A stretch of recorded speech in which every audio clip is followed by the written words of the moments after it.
जब सी अदाएं हैं।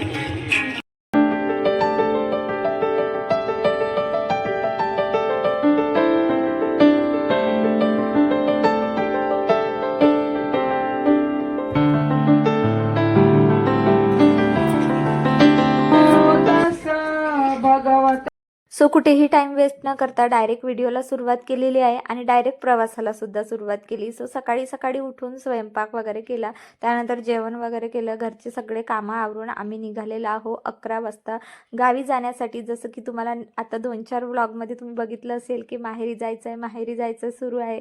शेवटी माहेरी जायचा दिवस जो आहे तो आलेलाच आहे आणि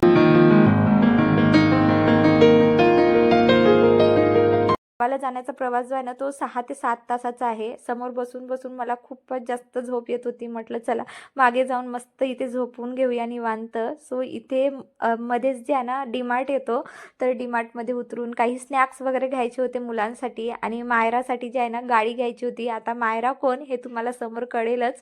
सो तिच्यासाठी मोठी गाडी घेतली. म्हटलं छोटे छोटे वस्तू घेण्यापेक्षा काहीतरी एक मोठी वस्तू घेऊया म्हणून तिच्यासाठी गाडी घेतली. त्यानंतर इथे डीमार्टला आलेच होतो म्हणून मस्त पॉपकॉर्न जे आहे ते घेतलं आणि आईस्क्रीम घेतली, कारण मला खूप दिवसापासून अशी क्रेविंग्स होत होती की काहीतरी असं गोड खावं किंवा काहीतरी आईस्क्रीम वगैरे असं म्हणजे ट्राय करूया म्हणून मी एक नवीनच फ्लेवर जे आहे ना फर्स्ट टाइम ट्राय करते आहे. आणि इथे बसूनच आम्ही आईस्क्रीम वगैरे खाऊन घेतलं.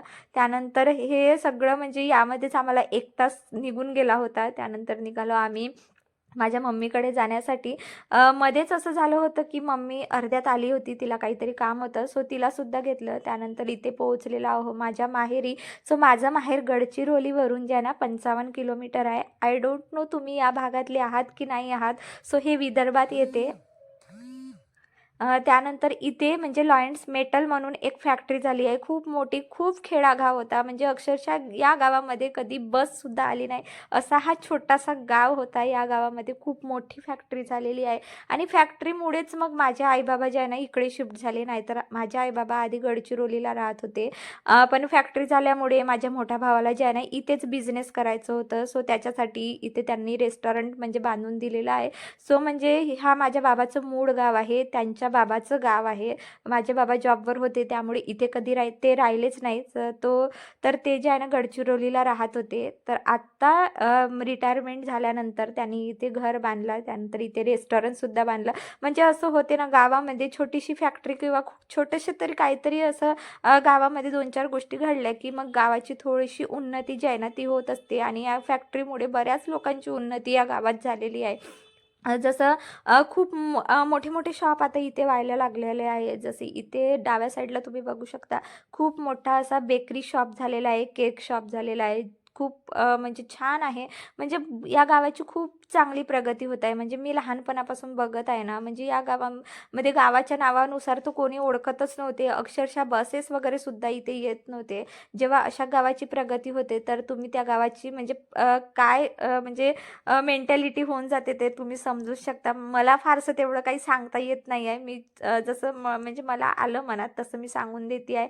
आता इथे तुम्ही बघू शकता अगदी म्हणजे इतकी ट्रॅफिक वाढलेली आहे या गावामध्ये, म्हणजे खूपच जास्त. आणि बिलकुल फॅक्टरीच्या 500 मीटरवरच माझ्या बाबाची जमीन होती. सो त्या जमिनीवर त्यांनी रेस्टॉरंट बांधलं. हे तुम्ही उजव्या हाताचं बघू शकता. हे माझ्या बाबाचं रेस्टॉरंट आहे. म्हणजे असं झालं होतं की माझ्या दादाला बिझनेस करायचं होतं, तर बिझनेस काय करायचं म्हणून त्यांनी त्याला रेस्टॉरंट बांधून दिलं. आता रेस्टॉरंटमध्ये सुरुवातीलाच तर सगळे आपण म्हणजे लोक कामासाठी ठेवू नाही शकत. म्हणजे जसं म्हणजे पोळ्यासाठी म्हणा किंवा स्वयंपाकासाठी सगळे कुक वगैरे तर आहेत, पण जेमतेम आईबाबांचं सुद्धा हात इथे लागलं पाहिजे म्हणून ते सुद्धा इथेच शिफ्ट झाले. नाहीतर गडचिरोलीला सुद्धा माझं एक घर आहे जिथे मी लहानपणापासूनची मोठी झाली. त्यानंतर इथे आम्ही पोहोचलेला आहो. सो पोहोचल्याबरोबर वेदांचं असं होतं की मायराला गाडी मीच देणार. सो आता तुम्हाला सांगते की मायरा कोण, तर मायरा ही माझ्या मोठ्या भावाची मुलगी आहे, जी अक्षरशः ती गाडी बघूनच ती आम्हाला बघूनच प्रचंड खुश होती. म्हणजे ती आम्हाला बघून म्हणजे तिला असं वाटत होतं की कोण आले आपल्या घरी. म्हणजे छोटी आहे ती, तिला तेवढं कळत नाही म्हणजे कोण आले, अचानक हे लोक कसे काय आले बा. आणि आम्ही इथं राहत नाही त्यामुळे तिला इतकी खुशी होती कोणी गेले की खूपच जास्त. सो ती धावत धावत गेली आणि तिचे काही टॉईज तिला दाखवायचे होते मला. सो ती ते जे आहे ना टॉईज आणण्यासाठी गेलेली आहे आणि आम्हाला असं होत होतं की गाडीला बघून तिचं काय रिॲक्शन होते म्हणून इथे तोडकं मोडकं जसं शूट होत आहे ना तसं चिवने माझं शूट केलेलं आहे. म्हणजे वेदांत जास्त एक्सायटेड होतं की मीच तिला गाडी काढून देणार, म्हणजे मीच सगळ्या गोष्टी करणार आणि लहान मुलांचं असते असं. सो ती धावत धावत जाऊन जे आहे ना ती मोबाईल आणली होती आम्हाला दाखवासाठी की मी माझं मोबाईल आहे बघा तुम्ही. त्यानंतर मी घेऊया. त्यानंतर इथे 2-4 म्हणजे अशा रूम आहेत. एक ही माझ्या मोठ्या भावाची रूम आहे आणि किचन वगैरे सध्या तरी बनायचंच आहे, कारण रेस्टॉरंट सध्या नवीनच आहे. रेस्टॉरंटमध्ये भरपूर गर्दी असते, त्यामुळे अर्धं बांधकाम यांचं राहून गेलं म्हणून असं मोडकं तोडकं किचन जे आहे तात्पुरतं त्यांनी लावून घेतलेलं आहे. त्यानंतर जेवण वगैरे केल्यानंतर आम्ही निघालो केक शॉपमध्ये जाण्यासाठी, कारण माझ्या लहान भावाची सगाई आहे उद्या आणि त्याला त्याच्या होणाऱ्या बायकोसाठी काही गिफ्ट्स घ्यायचे होते, जे मी तुमच्यासोबत शॉर्ट व्हिडिओमध्ये ऑलरेडी शेअर केलेले आहे. मला माहिती आहे माझी व्हिडिओ खूपच म्हणजे खूप दिवसानंतर येते आहेत, कारण याचं कारण असं की मला एडिटिंगसाठी अजिबात वेळ मिळाला नाही, त्यामुळे थोडे उशीर होत आहे. सो प्लीज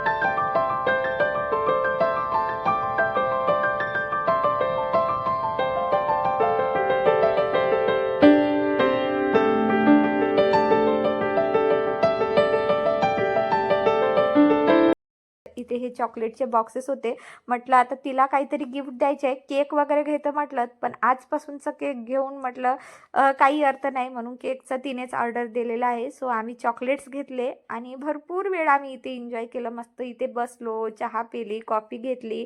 त्यानंतर छोट्या मोठ्या जे काही मला शूट करता आलं ते मी शूट केलं आणि तुम्ही बघू शकता या तिघांची एवढी घट्ट मैत्री आहे की खूपच जास्त. आणि त्यांच्यासमोर एवढे सगळे चॉकलेट म्हणजे दिसले की कोणीच राहूच शकत नाही. सो या तिघांचंही असंच होतं की हे चॉकलेट घेऊ की ते चॉकलेट घेऊ. म्हटलं तुम्हाला जे घ्यायचं आहे ते घ्या, कारण आपला सगळा बिल जो देणार आहे तो मामाच देणार आहे आणि आजचं सगळं त्याच्याकडेच होतं, कारण त्याची उद्या एंगेजमेंट होती, त्यामुळे तो खूप जास्त खुश होता. सो त्याचं असं होतं की चला घेऊ दे. तसेही माझे मुलं आणि माझ्या मोठ्या भावाची मुलगी, तोही काही इथे राहत नाही माझा लहान भाऊ, त्याचा पण जॉब दुसऱ्या गावी आहे, त्यामुळे तो पण आजच आला होता. सो त्याला पण असं होतं की चला जेवढं काही घेता येईल तेवढं घेऊया. मस्त आम्ही इथे खूप बराच वेळ टाइमपास केल्यानंतर जाण्यासाठी. आणि माझा अवतार तुम्ही सांगूच नका. खरं सांगू तर मी इतकी थकली होती, कारण सकाळपासूनचा प्रवास आम्ही केलेला होता, पण माहेरी आल्यानंतर थकवा पण जाणवत नाही आणि एक्साइटमेंट, आनंद अनदर लेवल असतो. आणि सगळ्यांसोबत आता म्हटलं चला घरी जाऊया. घरी आल्यानंतर मी आत्ताही फ्रेश वगैरे काही झाली नव्हती, कारण एक वस्तू आणून ठेवत होता माझा मोठा भाऊ. हे बनवू का ते बनवू का हेच सगळं सुरू होतं. म्हटलं चला आता थोडा वेळ होता आमच्याकडे, म्हणून रात्री 11 वाजता वहिनी आणि मी जे आहे ना माझ्या लहान भावाला मेहंदी लावून देत आहोत. सो आम्हाला खूप जास्त काही मेहंदी येत नाही, मोडकी तोडकी मेहंदी लावण्याचं काम आम्ही करत आहोत आणि आमचे लाड पुरवण्याचे काम माझा मोठा भाऊ करत आहे. सो त्याचा रेस्टॉरंट म्हटल्यावर खूप नॉनव्हेज असते यांच्याकडे. सो त्यांनी चिकन 65 आमच्यासाठी बनवला आणि अशा भरपूर काही गोष्टी आम्ही खाल्लो.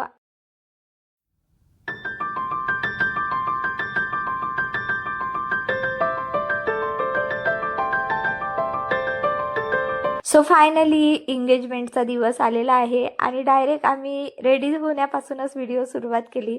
सो छान आम्ही असं मस्तपैकी रेडी होऊन निघालेला आहो नवरीच्या गावाकडे जाण्यासाठी. सो हा आहे नवरदेव माझा लहान भाऊ आणि तो पण मस्त असा टापटीप रेडी झालेला आहे. तो माझा मोठा भाऊ आणि या माझ्या वहिनी आहेत आणि चिवसुद्धा तुम्ही चिवचं लुक बघू शकता. अगदी छान लेहंगा वगैरे घालून ती सुद्धा रेडी आहे. आणि हे आहेत माझे मम्मी पप्पा, माझा लहान भाऊ, माझे भाऊ बहिणी, मी माझी चिव. आम्ही मस्त असा छोटासा व्हिडिओ जो आहे तो काढून घेतला, कारण असं होते फोटो काढण्यामध्ये फॅमिली फोटो काढायचंच राहून जाते. त्यानंतर अक्षरशः आम्ही 12:30-1 वाजता जे आहेत निघालेलो आहो माझ्याही सासरी जाण्यासाठी आणि माझ्या भावाच्याही सासरी जाण्यासाठी. कारण गंमत अशी आहे की माझ्या सासरचीच मुलगी माझ्या लहान भावाने मागितलेली आहे, त्यामुळे आम्ही दोघंही आमच्या सासरी जे आहे ते जात आहो. सो माझा लहान भाऊ तर खूप जास्त एक्सायटेड आहे आणि ही आमची मायरा. सो हिचा फुल लुक शेअर करायचा करायचं राहूनच गेला, कारण ती काही तयार होतच नव्हती. सो तिला आम्ही गाडीमध्ये जे आहे ते रेडी करून देत आहोत. सो समोर माझा छोटा भाऊ बसला होता, त्यामुळे माझा नंबर मागच्या सीटवर लागला होता, म्हणून मी समोरचं काही शूट करू शकत नव्हती, म्हणून त्याने माझ्यासाठी छोटासा हे जे आहे ना व्हिडिओ शूट केला. आणि त्यानंतर छान असा मस्त प्रवास करून आम्ही इथे लग्न मंडपी म्हणजे एंगेजमेंट जिथे आहे ना तिथे आम्ही त्या मंडपात पोहोचलेलो आहोत. सो नवरीचं घर आहे ना तिथेच एंगेजमेंटचं त्याने असं बाहेर मस्त असं डेकोरेशन केलेलं होतं आणि आम्ही खूप जास्त लवकर आलेलो होतो. सो लवकर येऊन आम्ही ही समोरची जागा जी आहे ती सांभाळत आहोत. सो बऱ्यापैकी हे सगळे जे आहेत ना ते आमचे नवरदेवाकडचेच लोक आहेत, नवरीकडचे यायचेच होते आणि खूप जास्त लवकर आलो होतो. जे इथे येऊन आम्हाला असं वाटत होतं की खूप लवकर आम्ही आलो, म्हणजे आमच्याकडे भरपूर वेळ असता, छानपैकी रेडी आम्हाला होता आलं असतं. आणि त्यात गंमत अशी झाली होती की माझे हेअरस्टाईल तेवढे काहीच खास झाले नव्हते, ज्यामुळे मला खूप जास्त अनकम्फर्टेबल वाटत होतं. सो आता इथे बसण्यापेक्षा म्हटलं चला, नवरी बाई पण आमची तयार झाली होती. सो माझ्या भावाला आणि तिला घेऊन आम्ही गेलेलो आहोत त्यांचं फोटोशूट करण्यासाठी एका गार्डनमध्ये. सो तिथे काही मी जास्त फारसं काही शूट केलंच नाही. त्यानंतर घरी आल्यानंतर साखरपुड्याची तयारी जी आहे सुरू झालेली आहे. सो साखरपुड्याचं मला शॉर्ट व्हिडिओमध्ये म्हणजे मी म्हणजे काही क्लिप्स टाकायचे विसरले होते. सो आता असं झालं होतं की प्रचंड उशीर होऊन गेला होता, म्हणजे खूप लवकर आलो होतो आम्ही, त्यामुळे दिवसभर असं वाटत होतं की वेळ आहे वेळ आहे. त्यानंतर एंगेजमेंटची एवढी घाई झाली होती, अक्षरशः 6:30-7 वाजलेले होते म्हणजे साखरपुड्याला सुरुवात होण्यासाठी. मग आम्ही असं ठरवलं की दोघांचंही साखरपुडा एकत्रच करूया. सो नवरीकडचे म्हणत होते की असं करूया, आमच्याकडचे म्हणत होते की तसं करूया. सो या सगळ्यांमध्येच मग असं करू तसं करू म्हणण्यामध्ये म्हटलं चला दोघांचेही साखरपुडा जे आहे ते एकत्रच करून घेऊया. त्यानंतर वंदना वगैरे घ्यायची होती. सो आधी जे आहे ना आमच्याकडे तरी मुलाचा साखरपुडा होतो, त्यानंतर मुलीचा होत असतो, पण इथे थोडं म्हणजे मिसमॅच झालं. आम्हाला आधी मुलीचं केलं आम्ही साखरपुडा, त्यानंतर मुलाचं झालं, म्हणजे दोघांचंही सोबतच जे आहे ते झालेलं आहे. आणि आता प्रत्येक गोष्टी म्हणजे चेंज होत आहे, जसं जसं जग बदलत आहे तसे तसे लोकांचे परंपराही बदलत आहे. आणि आमच्या घरी तरी म्हणजे असे काही जास्त असे खूप परंपरा रूढीनुसार चालणारे लोक तेवढे नाही. आम्ही जसं म्हणजे जसं काळ बदलतो तसे आमच्या घरचे लोक जे आहेत ते बदलत असतात. त्यामुळे आमच्या घरी तरी असं काही बंधन नव्हते की असंच झालं पाहिजे तसंच झालं पाहिजे, असं काहीच नव्हतं. सो आधी आम्ही मुलीचं साखरपुडा जे आहे ते इथे करून घेत आहोत.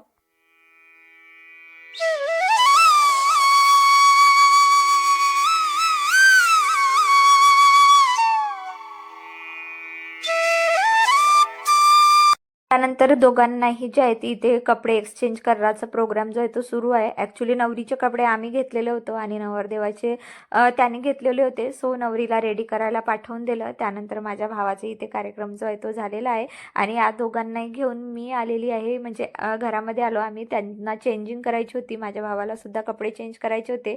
सोबतच मी सुद्धा हेअरस्टाईल चेंज करून टाकलेली आहे, कारण तुम्ही बघितले असेल सुरुवातीला जी हेअरस्टाईल केली होती ना ती एवढी मला अनकम्फर्टेबल वाटत होतं त्यामुळे, आणि एंगेजमेंटला सुद्धा वेळ होती म्हणून मी हेअरस्टाईल चेंज केली. त्यानंतर या दोघांनाही छान रेडी जे आहे ते करून घेतलं. सो नवरीसाठी तिची पार्लरवाली होती, त्यामुळे तिने तिला तयार करून दिलं. त्यानंतर माझ्या भावाला मी रेडी करून दिलेली आहे आणि यांचे जे काही सोलो फोटोज आहेत, जो काही म्हणजे यांचं लुक आहे पूर्ण, त्यावर मी एक म्हणजे व्हिडिओ अपलोड केलेला आहे चॅनलवर. तुम्ही बघितला नसेल तर नक्कीच जाऊन बघा. 2-4 दिवसापूर्वीच मी तो अपलोड केलेला आहे. आणि गर्दी एवढी वाढून गेली होती की अक्षरशः नवरी नवरदेवाला स्टेजपर्यंत येण्यासाठी सुद्धा म्हणजे फोटोवाल्याला बाजूला वा म्हणण्यातच सगळ्यांचं हे म्हणजे हे होत होतं, टाईम जात होता. आणि छान मस्त गाण्यासोबत आम्ही यांची एंट्री केली. कॉपीराईट येते म्हणून मी तो सॉन्ग काही इथे टाकला नाही, म्हटलं चला आपणच सांगून घेऊया. होते ना की खूपच जास्त सुंदर दिसत होते. यांना बघून मला तरी असं झालं होतं की मी सुरुवातीपासून शेवटपर्यंत नुसता व्हिडिओ आणि फोटोच काढत बसले होते. भरपूर लोक आले होते, भरपूर लोकांसोबत बोलायचं राहून गेलं होतं, पण माझं असं होत होतं की किती फोटो काढू आणि किती नाही. आणि एका भावाच्या लग्नामध्ये बहिणीचा काय असतो काम हे तर तुम्हाला माहितीच आहे. म्हणजे सर्वात जास्त एक्साइटमेंट म्हटलं तर बहिणीला असते की माझ्या भावाचं लग्न आहे, माझ्या भावाचा कार्यक्रम आहे, तर आपण असं केलं पाहिजे, आपण तसं केलं पाहिजे. आणि तेच माझं सुरू होतं. सो इथे दोघंही चेंज करून जे आहे ते छान आले. आता यांच्या दोघांचे कार्यक्रमाला जे आहे ते सुरुवात झालेली आहे. आधी आम्ही वंदना जे आहे ते इथे घेणं सुरू आहेत. वंदना झाली की मग रिंग सेरेमनी जे आहे ते होणार आहे. दुसरी रिंग आता पकडलं पेटाव. किती? 40.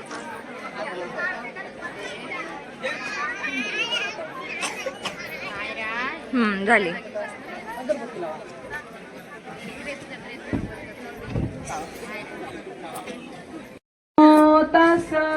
भगवतो वंदना घेतल्यानंतर रिंग सेरेमनीला सुरुवात झालेली आहे. सो माझ्या लहान भावाचं असं होतं की आधी मी रिंग लाव की ती रिंग लाव. तर आम्ही म्हटलं की आता थोड्या पिक्चर स्टाईलमध्ये तू रिंग लाव, म्हणजे तेवढा आता मूवीमध्ये वगैरे जसं प्रपोज करतात तसं आम्ही त्याला खाली बसून जे रिंग लावायला लावलेलं आहोत. सो म्हणजे हे सगळं पाहून गावातल्या लोकांना थोडं आश्चर्य वाटतो. पण आता मी जसं म्हटलं होतं, जसं काळ बदलतं तसं व्यक्तीने बदलायला हवं. आपण आपल्या घरच्याच मुलांना जर थोडं म्हणजे त्यांनाच जर सूट दिली तर आपल्यालाही समोर जाऊन आपल्याही सोबत अशा काही गोष्टी घडू शकतात. त्यामुळे सर्वात आधी काळ बदलायच्या आधी आपल्याला स्वतःला बदलावं लागते. त्यानंतरच आपण दुसऱ्याकडून चांगल्या बदलण्याची अपेक्षा जी आहे ते करू शकतो.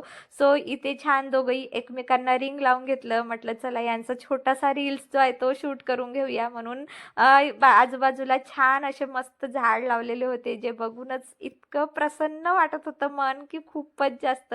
आणि माझ्या भावाने तिच्यासाठी गिफ्ट म्हणून बुके सुद्धा म्हणजे मागवला होता. सो बुके देण्याचा प्रोग्राम झाला आणि भरपूर म्हणजे खूप छान छान गोष्टी झाल्या. म्हणजे मला असं वाटत होतं की जे मी माझ्या एंगेजमेंटमध्ये किंवा माझ्या लग्नामध्ये मी ज्या गोष्टी नाही केल्या त्या माझ्या भावाने त्याच्या ह्याच्यामध्ये केलं पाहिजे. म्हणून ह्या सगळ्या गोष्टींची प्लॅनिंग मी केलेली होती आणि आम्ही या सगळ्या गोष्टींसाठी खरंच खूप जास्त खुश होतो. सो आता झालं होतं की हार एकमेकांना टाकायचे होते. ॲक्च्युली हे लास्ट मोमेंटवर आमचं प्लॅनिंग झालं होतं. तसं तर आम्हाला हारचं वगैरे आधी काही म्हणजे लक्षातच नव्हतं की एंगेजमेंटमध्ये सुद्धा हार लावतात. सो वेळेवर मग हार वगैरे मागवले आणि दोघंही एकमेकांना जे आहे ते हार लावून घेतलेले आहे. आता हे दोघंही झालेले आहेत एकमेकांचे जोडीदार आणि खरं सांगू तर म्हणजे सगळेच म्हणत होते की खूप सुंदर जोडी झालेली आहे दोघांचीही आणि दोघंही इतके खुश होते की खूपच जास्त. मग माझं असं झालं होतं की चला यांचं आपण मी भरपूर शूट करू शकत होते, पण माझं शूट करणारं कोणीच नव्हता. सो जे भेटलं त्याला मग कॅमेरा देऊन मी जे आहे ते शूटिंग करून घेतलं.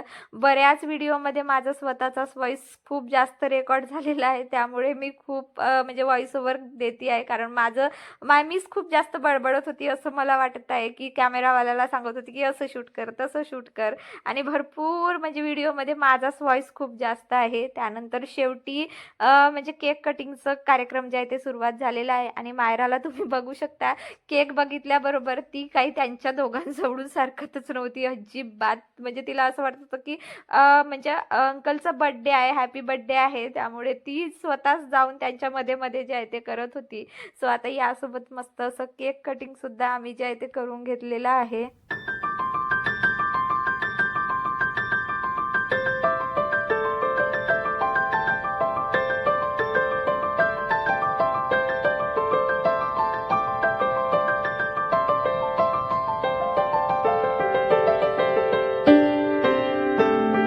केक कटिंग झाल्यानंतर दोघांनाही केक जे आहे ते चारून दिलेला आहे आणि जेवढं होऊ शकते तेवढं माझा प्रयत्न हेच सुरू आहे की जसं माझ्या मोठ्या बहिणीसोबत माझा छान असा बॉन्ड तयार झालेला आहे, तसंच माझ्या लहान भावाच्या बायकोसोबतही माझा छान असा बॉन्ड तयार व्हावा.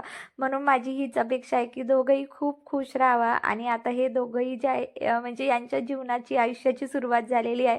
कारण एंगेजमेंट एक असा दिवस असतो जिथे दोन अनोळखी लोक जोडल्या जातात आणि तसंच यांचं साथ जे आहे ते जोडलेलं आहे.